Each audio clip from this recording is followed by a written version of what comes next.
Allahu Akbar, Allahu Akbar, Allahu Akbar. La ilaha illallah, Allahu Akbar. Allahu Akbar, walillahil hamd.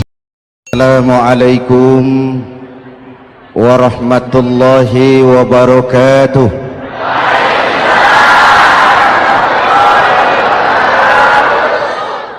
Alhamdulillah, wassalatu wassalamu ala rasulillah Sayyidina Muhammad ibn Abdullah wa ala alihi wa sahbihi wa mawala, amma ba'du. Saudara-saudara kaum muslimin di seluruh tanah air, hari-hari pada minggu akhir Ramadan kita bersama-sama menyaksikan sebuah fenomena tentang pindahnya kegiatan umat dari masjid ke pasar, dari masjid ke terminal, dari masjid ke stasiun, dari masjid ke bandara. Apa boleh buat, itulah wajah kita. Bahwa lebaran artinya mudik, bahwa lebaran artinya baju baru dan makanan. Lebaran berbeda dengan Idul Fitri. Lebaran adalah tradisi yang setiap kita boleh ikutan. Siapa saja boleh ikut lebaran, tapi tidak tiap orang bisa merayakan Idul Fitri. Mau puasa atau tidak puasa boleh lebaran, tidak dilarang sama petugas keamanan. Mau ibadah Ramadan atau tidak melaksanakan ibadah Ramadan boleh ikut lebaran, tapi tidak berarti merayakan Idul Fitri, karena selalu ada kos dari apa saja yang kita lakukan. Saya mau cerita, mau dengar nggak? Ada dokter gigi, dokter baru. Satu sore praktek, pasiennya 4 orang nunggu duduk jejeran.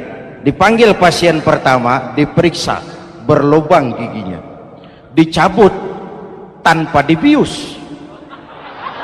Namanya dokter baru. Pasien ini teriak, aduh sakit dok, tidak kuat, sakit. Teriakannya keras sekali. Pasien yang 3 orang yang nunggu gemeter, Pak. Lari semua. Sudah saya dicabut, diobati, selesai, tanya, sudah selesai dok? Sudah mas. Berapa biayanya? 200.000. Loh, biasanya kan 50.000, kok 200.000? Biasanya sih memang 50.000, tapi siapa suruh kau teriak? Yang 3 lari.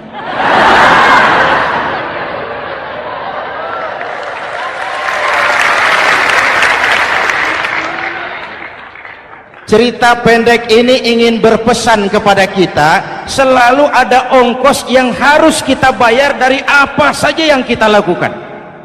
Mau ibadah atau tidak, mau jadi orang baik-baik atau jadi bajingan paling tengik, mau berbuat salah atau berbuat soleh, selalu ada kosnya, selalu ada ongkosnya. Kita bicara kembali kepada fitrah, Idul Fitri. Bagaimana caranya? Pertama, saya ingin mengutip bagian pendek dari ayat 185 Al-Baqarah. Walitukmilul iddata walitukabbirullaha ala ma hadakum wala'allakum tashkurun. Ada 4 hal dari cuplikan ayat pendek ini. Pertama, walitukmilul iddata, hendaknya engkau sempurnakan jumlah bilangan hari puasamu. Berpuasa sebulan penuh. Sebulan penuh itu bisa 29, bisa 30. Pak, kalau beda pendapat bagaimana? Ada yang lebaran tanggal 5, ada yang lebaran tanggal 6. Hadirin, bagi yang punya kemampuan berijtihad, silahkan melakukan ru'yatul hilal. Bagi yang tidak, lebih aman ikut pesan Nabi. Apa pesan Nabi? Fa iza ikhtalaftum fa alaikum bisawadil a'zam ma'al haqqi wa ahlihi. Kalau kamu berbeda pendapat, ikut golongan terbanyak yang benar dan ahlinya. Jadi walaupun banyak, kalau tidak benar dan bukan ahlinya, tidak usah ikutin. Banyak benar dan ahlinya. Contoh, 100 insinyur berbeda pendapat dengan 10 kiai tentang doa kunut. Yang diikuti pasti 10 kiai, bukan 100 insinyur. Betul? Atau sebaliknya, 10 insinyur berbeda dengan 100 kiai tentang konstruksi jembatan. Yang diikuti tentu 10 insinyur, benar dan ahlinya. Maka yang paling aman, kita punya departemen agama. Departemen agama punya ahli dari MUI, dari Nahdlatul Ulama, dari Muhammadiyah, dari Al-Wasliyah, dari Syarikat Islam, dikumpulkan melakukan ru'yatul hilal. Yang paling aman, dengerin saja pengumuman departemen agama.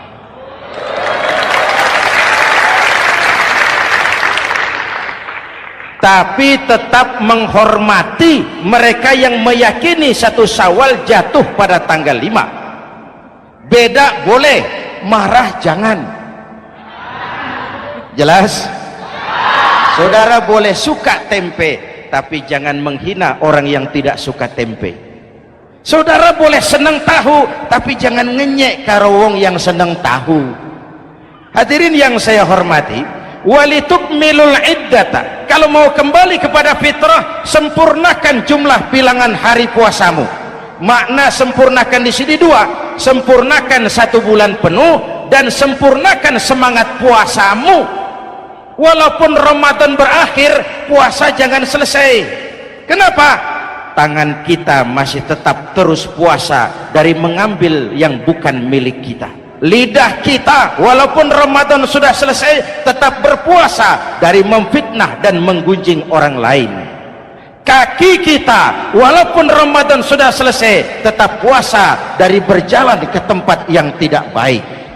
Perut kita tetap berpuasa dari kemasukan barang-barang yang haram. Sempurnakan semangat puasamu. Sikap disiplin, sikap jujur, merasakan kehadiran Allah dekat dalam hidup. Nih contoh ringan, tadi waktu asar dan zuhur saudara sholat apa tidak? Sholat. Waktu sebelum sholat kan berwudu, ketika berwudu kan berkemur.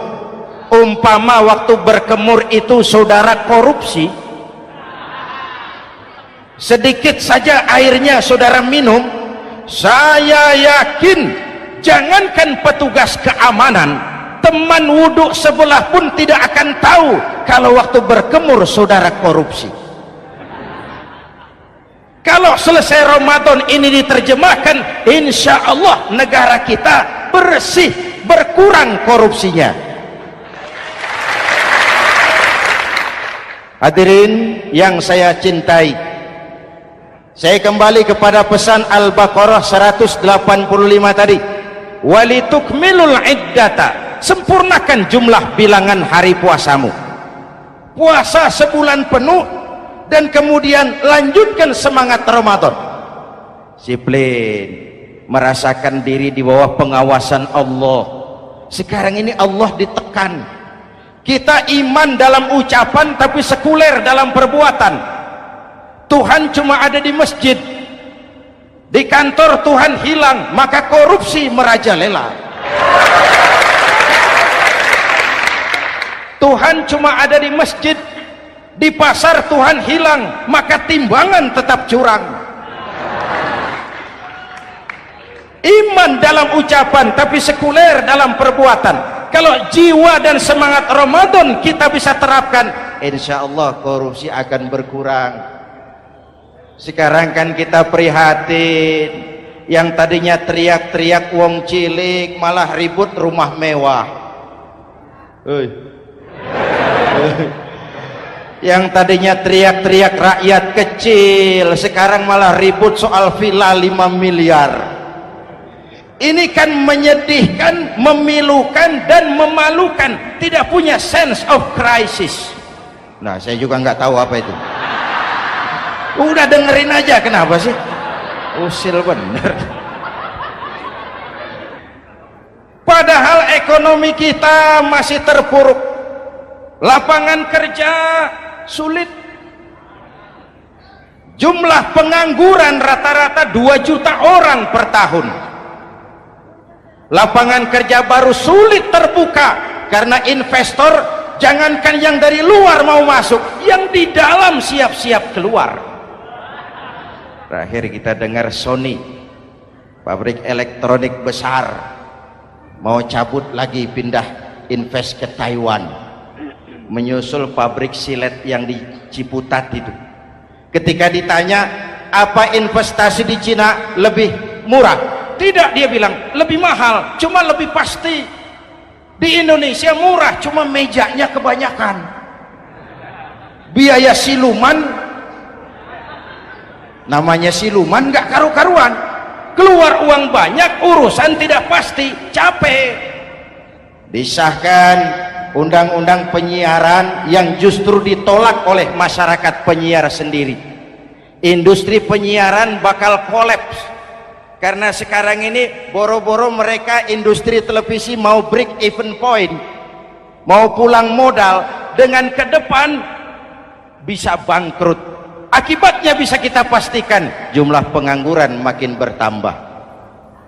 Hadirin yang saya hormati, kita memang setuju jangan terlalu mengadopsi siaran-siaran televisi dari luar, kita harus punya filter. Tapi pada sisi yang sama, kita juga harus memperhatikan lapangan kerja buat rakyat kita ini. Walitukmilul iddata, sempurnakan jumlah bilangan hari puasamu. Kalau jumlah hari puasa sudah sempurna, tuntunan yang kedua dari Al-Quran, walitukabbirullah, hendaknya engkau agungkan nama Tuhanmu. Takbiran. Takbiran itu bisa sendiri, bisa berjamaah, bisa di rumah, bisa di masjid, bisa di surau, bisa dengan pawai keliling, asal dilaksanakan dengan tertib dan tidak mengganggu lalu lintas umum. Prakteknya yang terjadi, pawai keliling itu mengganggu ketertiban umum, perang petasan, mengganggu lalu lintas, terjadi macam ada yang takbiran bawa bendera partai. Innalillahi wa inna ilaihi rajiun. Ini takbir politik. Hadirin yang saya hormati, kalimat takbir dalam kondisi kita, saya ingatkan kepada satu ungkapan Bung Tomo. Bung Tomo, pelaku sejarah, tokoh 10 November yang dikenal sebagai Hari Pahlawan, dalam satu pidatonya saya ingat pernah berkata, andai kata tidak ada kalimat takbir, ini ungkapan Bung Tomo, andai kata tidak ada kalimat takbir, saya tidak tahu dengan apa saya harus menggerakkan putra-putra terbaik bangsa untuk bangkit berjuang melawan penjajah.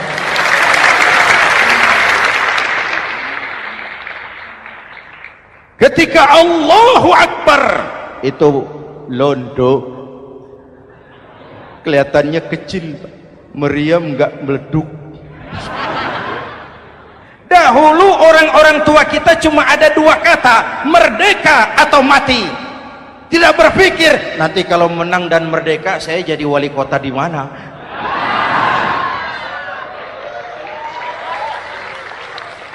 Kalimat takbir, bangsa ini harus bangkit dari keterpurukan. Bangsa ini harus bangkit mengejar ketinggalan-ketinggalannya. Bangsa ini tidak boleh terpuruk terus, dan semangat takbir harus menjiwai kita. Tidak ada capek dalam perjuangan, tidak ada puas dalam upaya. Keberhasilan cuma pengantar ke arah keberhasilan yang lebih baik lagi. Walitukabbirullah, hendaknya engkau agungkan nama Tuhanmu. Nama Allah menjadi motivasi besar dalam kehidupan kita. Ini pesan Quran Al-Baqarah 185. Pesan kedua, setelah sempurnakan jumlah bilangan hari puasamu, agungkan nama Tuhanmu, takbiran.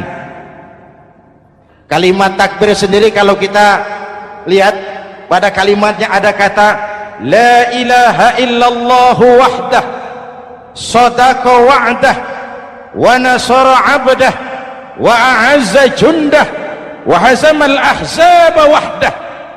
Tidak ada Tuhan selain Allah, esa, tidak beranak, tidak diperanakan, wahdah, tidak bisa diumpamakan dengan apapun. Sadaqa wa'dah, Allah yang maha menepati janjinya. Wa nasara 'abdah, Allah yang maha menolong hambanya. Kalau bukan kebesaran Allah, berat berjuang Ramadan ini melawan musuh yang tidak nyata. Puasa itu kalau olahraga golep, benar Pak. Kalau tinju lawannya kelihatan, betul. Sepak bola musuh kelihatan, bulu tangkis kelihatan, golf siapa musuhnya?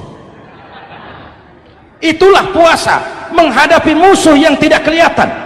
Itu lebih berat daripada perjuangan mengangkat senjata, lebih berat daripada berjuang mengorbankan harta. Tapi kalau di bulan Ramadan saja Rasulullah menang dalam perang Badar, itu harus jadi sumber motivasi. Dengan kalimat takbir, dengan keagungan Allah, bangsa Indonesia harus bangkit dari keterpurukan. Ibu bapak hadirin yang saya hormati, jadi bukan akhir Ramadan lalu sibuk beli baju. Boleh, tapi bukan itu yang utama. Laisal id bilibasin jadid walakinnal id bita'atin yazid. Idul Fitri bukan pakaian baru. Idul Fitri adalah ketaatan yang meningkat, yang telah ditempa, digojlok, digembleng oleh Ramadan. Jadi kalau Ramadan rajin baca Quran, lalu selesai Ramadan sayonara Quran, latihan tidak berhasil. Ramadan rajin ke masjid, selesai Ramadan selesailah ke masjid. Awal Ramadan full house sampai ke halaman, akhir Ramadan cuma imam berdua tikar. Masjid kembali senyap, padahal masjid adalah pusat kegiatan umat. Saudara lihat dari sejarah, ketika hijrah ke Madinah, Rasul singgah di Kuba. Apa yang beliau lakukan? Membangun masjid. Ketika sampai di Madinah, kesibukan pertama beliau apa? Mencari rumah dinas? Bukan. Kesibukan pertama beliau mencari lokasi di mana membangun masjid. Isra dan Mi'raj, perjalanan besar dimulai dari masjid ke masjid. Ini indikasi masjid memang merupakan pusat kegiatan umat. Umat Islam dengan masjid seperti ikan dengan air, tidak boleh pisah. Ada ikan yang tidak betah di air? Ada. Ikan mau modar. Kalau umat sudah mulai menjauhi masjid, jiwanya yang akan mati. Kalau jiwanya mati, jasadnya masih hidup, itu namanya bangkai berjalan. Walitukabbirullah, engkau agungkan nama Tuhanmu, takbiran. Setelah berjuang penuh membina takwa, mengharap ridho, mengendalikan nafsu. Ingat loh, puasa itu bukan menghilangkan nafsu, mengendalikan, menempatkan pada tempatnya. Manusia tanpa nafsu bukan manusia, tapi manusia yang disetir nafsu turun jadi binatang, bahkan lebih rendah daripada binatang. Puasa ini menempatkan nafsu di tempatnya. Hai laki-laki, kamu nafsu sama perempuan? Betul Pak. Perempuan suka laki-laki? Betul Pak. Boleh lewat sini, lewat pintu yang disebut nikah. Ini nafsu disalurkan lewat pintu yang disebut nikah. Jangan seperti ayam kawin tiap malam, nikah tidak mau.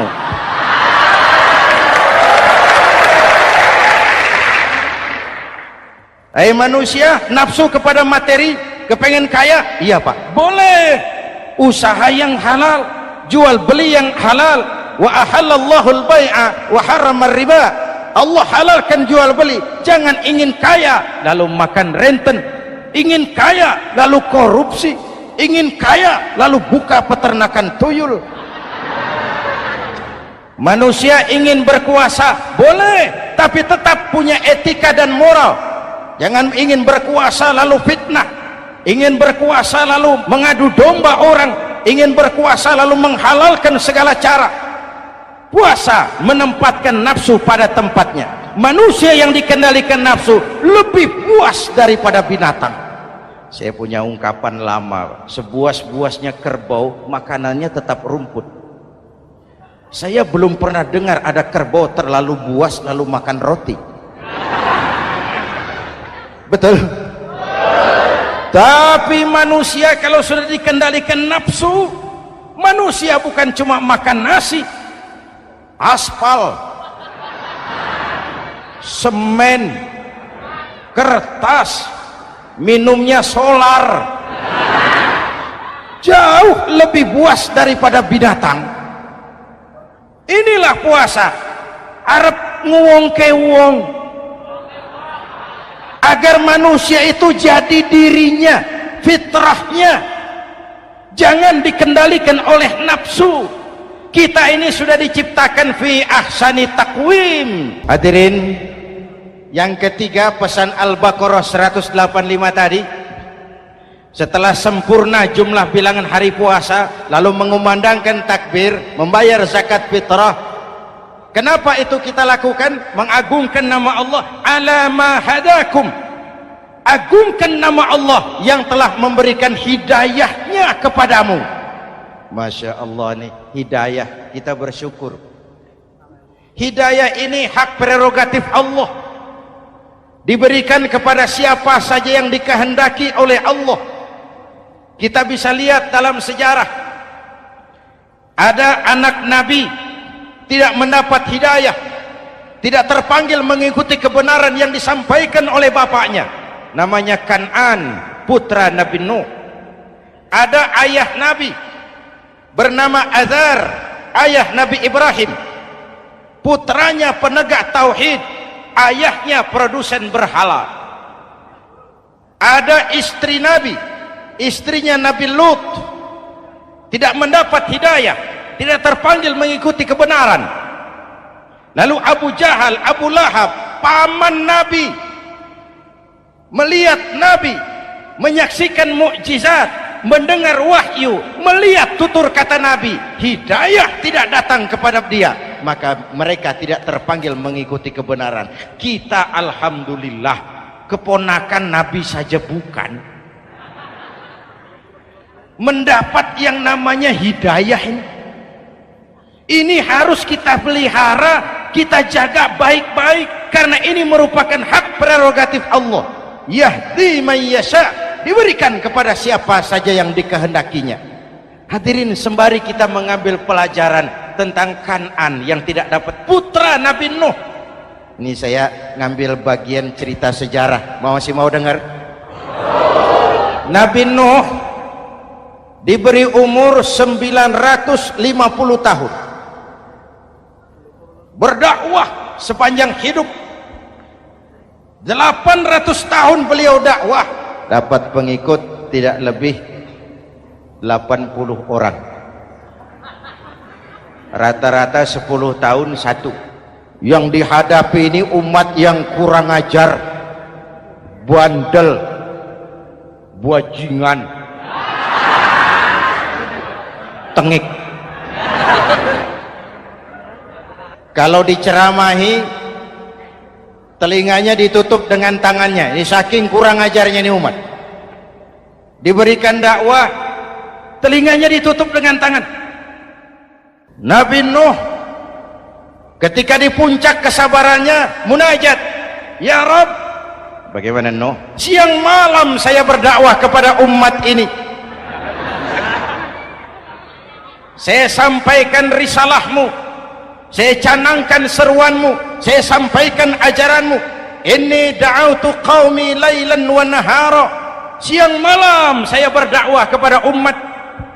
Wa inni kullama da'autuhum ja'alu asabi'ahum fi adhanihim Tiap kali saya sampaikan dakwah kepada mereka, mereka tutup telinganya dengan tangannya. Saya tidak sanggup menghadapi umat seperti ini, ya Allah. Habis mau kamu bagaimana? Sikat saja sudah semua ini. Bikin mati saja. Nanti kalau punya anak, anaknya kafir lagi. Lebih baik bapak moyangnya, mbah-mbahnya sikat semua. Rabbi la tazar 'alal ardi minal kafirina dayyara. Jangan disisakan orang kafir. Habisin semua. Itu mau kamu? Iya. Buat kapal Nuh, nanti aku turunkan banjir. Dengan apa saya membuat kapal ya Rabb? Pakai kayu Nuh. Kayunya dari mana ya Rabb? Dari pohon tentu. Pohonnya belum ada ya Rabb. Tanam dulu Nuh. Membuat kapal kayunya nanam pohon dulu. Apa artinya? Perjuangan bukan simsalabim abragedabra. Perjuangan bukan makan lombok, ini hari dimakan, ini hari pedas. Perjuangan itu proses, ada keringat, ada air mata, ada darah, tempo-tempo nyawa. Itulah perjuangan. Sudah pohon ditebang, buatkan kapal di tengah kampung. Umat unjuk rasa lagi. Nuh makin gila. Bikin kapal di tengah kampung, mau belayar kemana? Selesai Nuh, selesai ya Rabb. Naik. Orang-orang yang beriman bersamamu, naik. Binatang serba sepasang, naik. Naik Nuh, naik. Orang beriman, naik. Binatang serba sepasang. Gerimis mulai turun. Setelah kapal semua terisi, Nabi Nuh kontrol. Sudah naik semua? Sudah. Nuh, Mas Bejo ada? Ada. Bawa painem, naik sudah masuk. Oke, Kan'an anak saya ikut tidak naik kapal. Kami tidak lihat Nuh. Turun ke bawah. Ada Kan'an, kami tidak lihat Nuh. Naik ke atas buritan. Kelihatan Kan'an tidak ikut naik kapal. Kumpul bersama orang kafir di daratan. Inilah potret kehidupan. Kumpul dengan orang-orang kafir. Berapa banyak anak-anak kita tidak mau ikut orang tuanya ke masjid, kumpul dengan orang-orang kafir di tempat maksiat. Nuh karena sayang kepada anak, dari atas kapal memanggil, ya bunayyarkam ma'ana. Ya, ini bahasa orang manggil Pak. Kan'an, kesini nak, naik kapal sama papi. Ini terjemahan bebas. Jawab Kan'an di bawah, tidak mau Pak, saya di sini saja. Jangan nak, Allah sedang murka, akan turun banjir. Kalau datang banjir Bapak, sa'awi ila jabalin ya'simuni minal ma'. Saya akan naik ke gunung tinggi yang bisa menyelamatkan saya dari banjir. Kan'an naik ke gunung tinggi, gunung pun tenggelam dihantam banjir. Dalam puncak kepedihan, Nabi Nuh akhirnya sadar, ya Allah, kalau orang kafir tenggelam memang saya yang minta, tapi Kan'an kan anak saya. Nuh, anggap Kan'an bukan anakmu. Wa innahu amalun ghairu salih. Nuh sadar, akhirnya bilang, ana urid wa anta turid wallahu fa'alun lima yurid. Aku punya kemauan, kau Kan'an punya kemauan, Allah juga punya kemauan. Kemauan Allah lah yang akhirnya jadi kenyataan. Nek sekarang juga kita ngadepi musim banjir. Bukan banjir air saja, banjir peradaban-peradaban yang masuk ke negeri kita. Banjir maksiat, banjir munkarot. Kalau kita sudah ke masjid, kita sudah naik kapal. Tolong kontrol anak-anak kita. Tolong kontrol tetangga kita. Ayo naik kapal, banjir.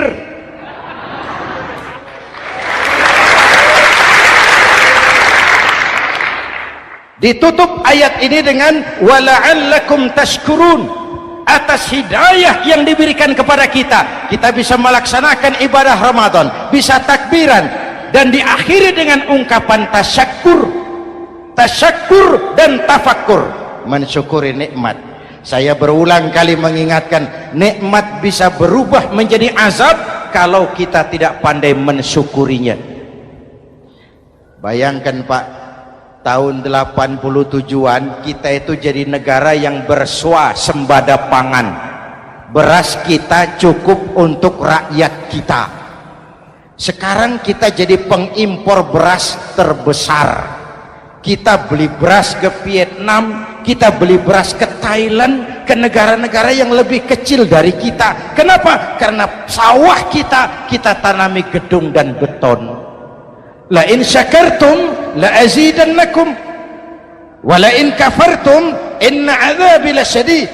Kalau kamu bersyukur, aku tambah nikmat.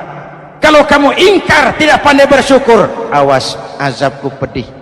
Maka ungkapan saya, orang kaya bisa masuk surga karena hartanya, orang kaya bisa masuk neraka juga karena hartanya. Syukur apa tidak syukur? Pejabat bisa masuk surga karena jabatannya, pejabat banyak yang masuk neraka juga karena jabatannya. Syukur apa tidak syukur?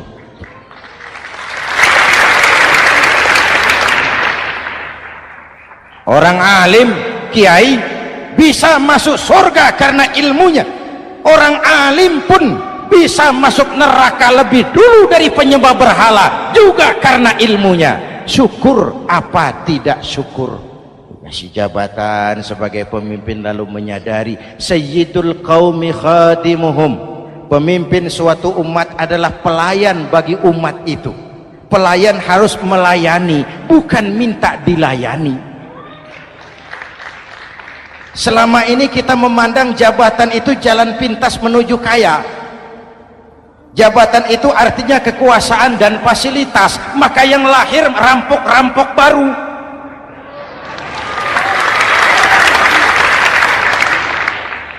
Jabatan adalah alat untuk pengabdian di tengah rakyat yang sedang susah, di tengah negara yang sedang terpuruk.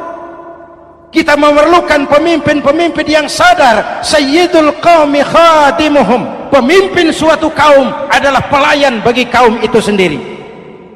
Ibu bapak hadirin yang saya hormati, dengan mensyukuri itu maka makna Idul Fitri meresap kembali kepada fitrah kita sebagai manusia.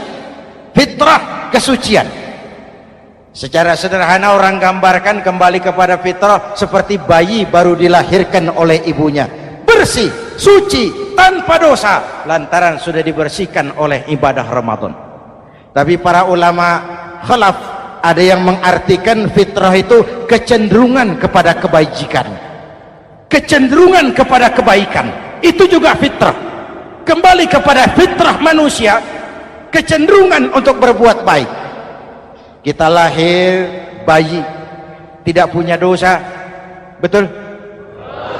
Tidak ada dosa warisan dalam Islam. Kalau harta warisan ada, dosa warisan tidak. Karena itu dalam Islam juga tidak ada penebusan dosa. Kalau dosa bisa ditebus dengan uang, tentu Menteri Keuangan nomor 1 masuk surga.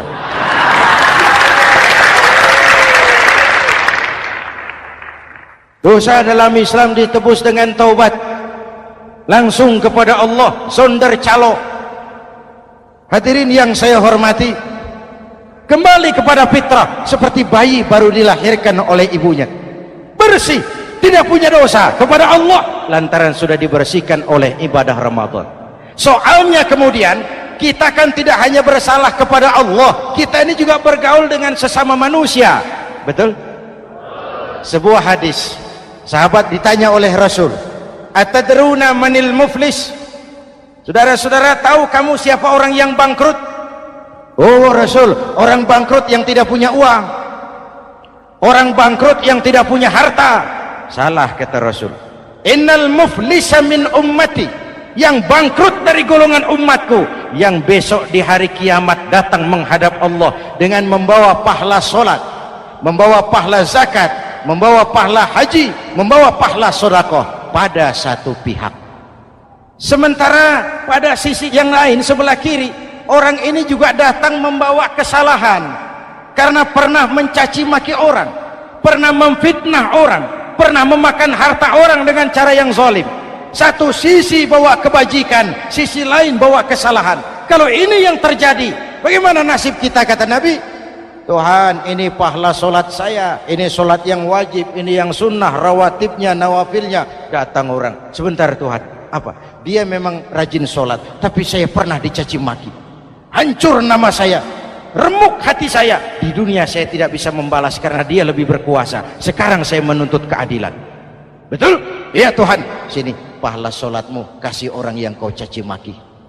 Tuhan, ini pahala puasa saya, yang wajib Ramadannya, sunnah 6 hari Syawalnya, Senin Kemisnya. Ini Tuhan. Datang lagi, sebentar Tuhan. Kenapa? Dia memang rajin puasa, tapi saya pernah difitnah tanpa benar, dicorengkan arang ke dahi, hancur nama saya karenanya. Saya menuntut keadilan karena di dunia waktu itu cuma banyak pengadilan tapi tidak ada keadilan.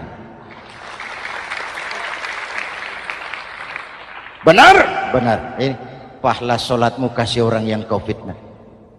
Tuhan, ini pahala zakat saya. Datang lagi, Tuhan, dia memang suka zakat tapi korupsinya lebih besar dari zakatnya. Nuntut keadilan. Sini pahala zakatmu kasih.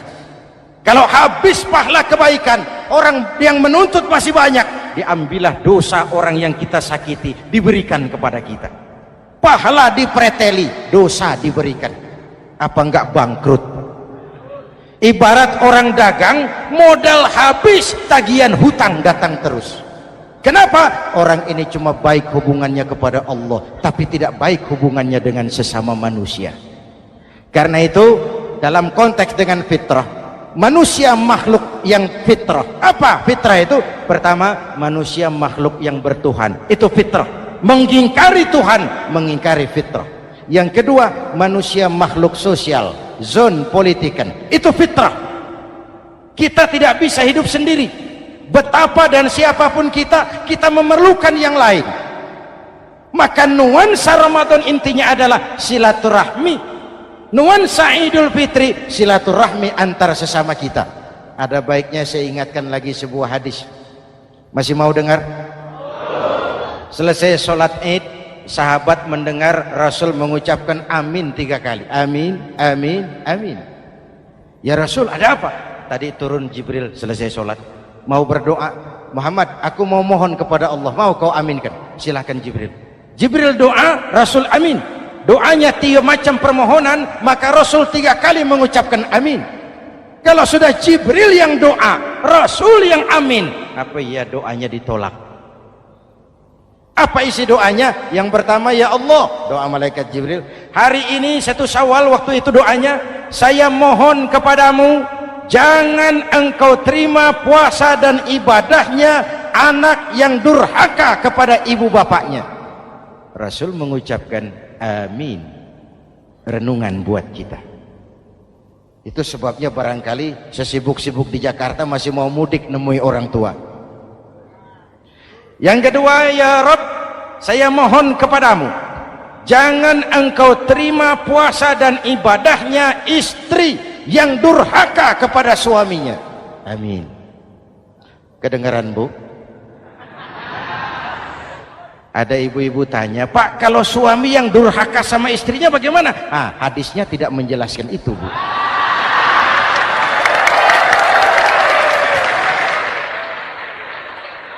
Lo menang sendiri. Yang jelas suami itu presiden rumah tangga, dimintakan tanggung jawab tentang istrinya. Nek istri swargo manut, neraka kadut. Ketika pulang Isra Mi'raj saja Rasul bercerita, aku diperlihatkan neraka. Neraka ya Rasul? Iya. Lalu aku lihat isinya kok kebanyakan perempuan. Perempuan. Laki bagaimana? Laki juga tidak sedikit, cuma kebanyakan perempuan. Ya Rasul, apa mereka tidak sholat? Sholat. Apa mereka tidak ngaji? Oh, rajin mereka sama suaminya. Kenapa banyak mereka di sana? Rasul senyum dan menjawab, hunna yakfurnal asir. Umumnya perempuan kurang bisa terima kasih sama suaminya.